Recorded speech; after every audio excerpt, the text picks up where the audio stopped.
And so next we'll go to Michelle Hutchins, Superintendent of Mendocino County Office of Education. Hi, thank you. Good to see everyone.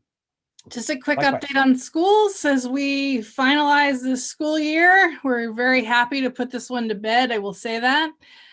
We had a question on ESSER 2 funds, Jeff, that you punted to me earlier. And just to answer that, most school districts are using their ESSER 2 funds for technology equipment, and including hardware and software, and mostly to plan for long-term closures.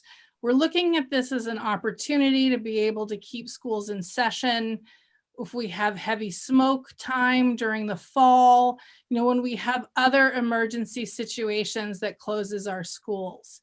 Our school districts, the dollars they're receiving, while they are a lot, it's not going to be enough to overcome the broadband challenges that our rural districts are receiving. Part of the issue is that some of our rural districts on the coast are basic aid districts and are actually receiving very little dollars from the state and from the federal government.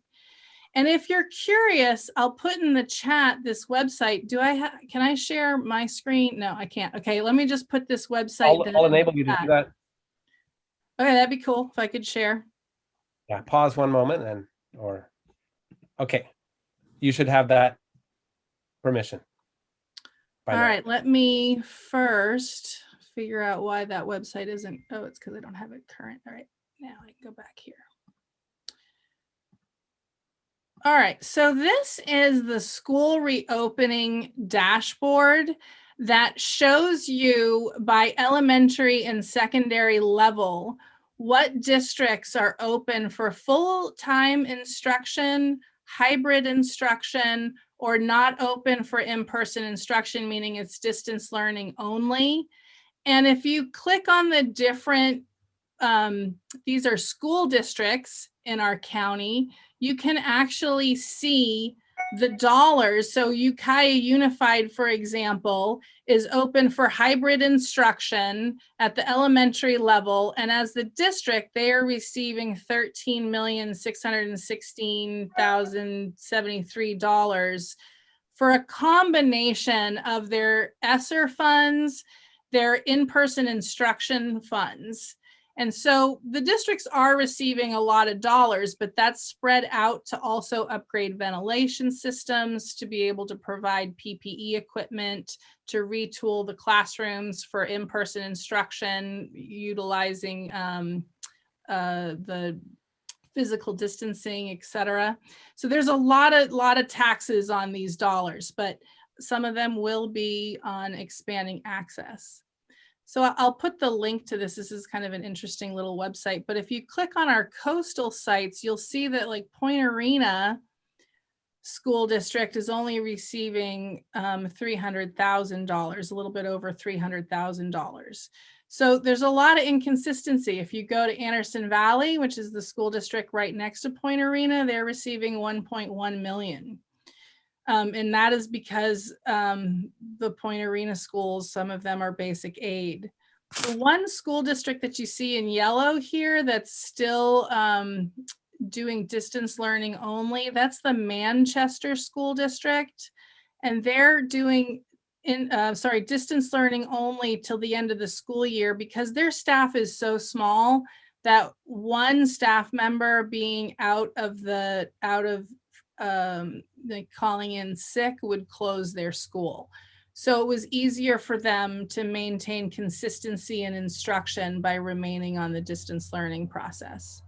So it's an interesting picture around the county that I'll put the link in the chat.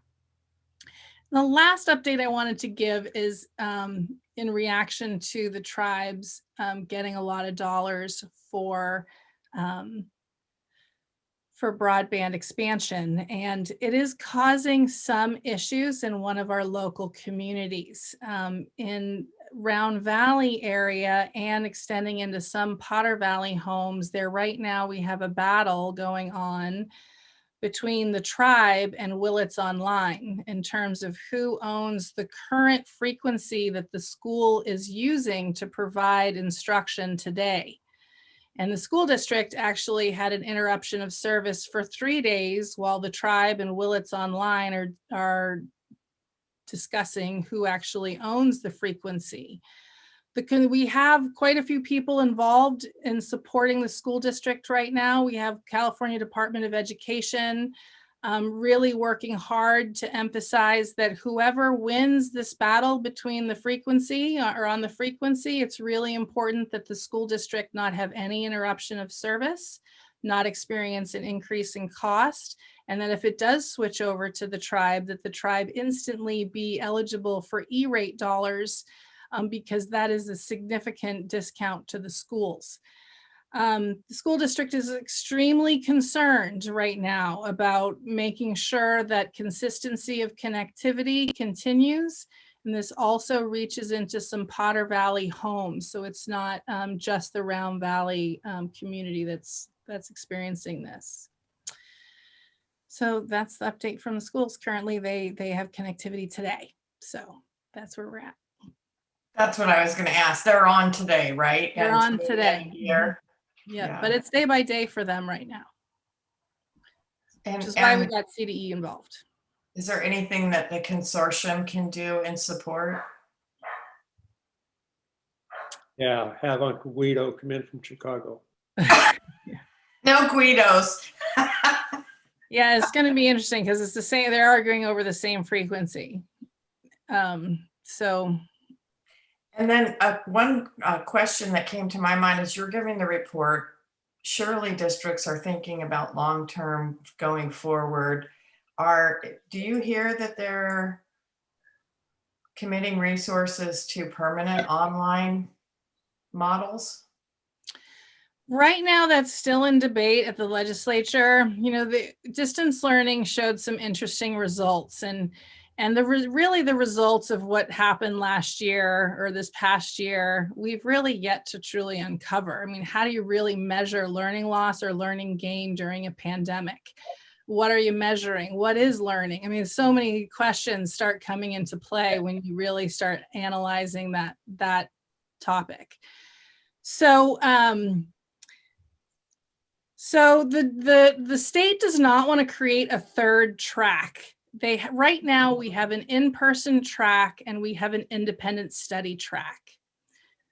The governor at least does not want to see a third track, which is what that distance learning track kind of opened up. However, there are students who really thrived in that environment. And it also opened up the idea of, if I have a student that's on a home and hospital program, they now can access daily instruction through distance learning, where prior they only had access to curriculum, but not actual instruction. And so we've opened some doors that some advocates are saying you can't close that. So right now what they've proposed is some radical changes to the independent study model, which does not really guarantee that access to instruction. So the argument's still going on in the legislature, and we'll see where it ends up. They're utilizing the May revise process, the budget process, to answer that question. Thank you. Yep. Thank you, Michelle.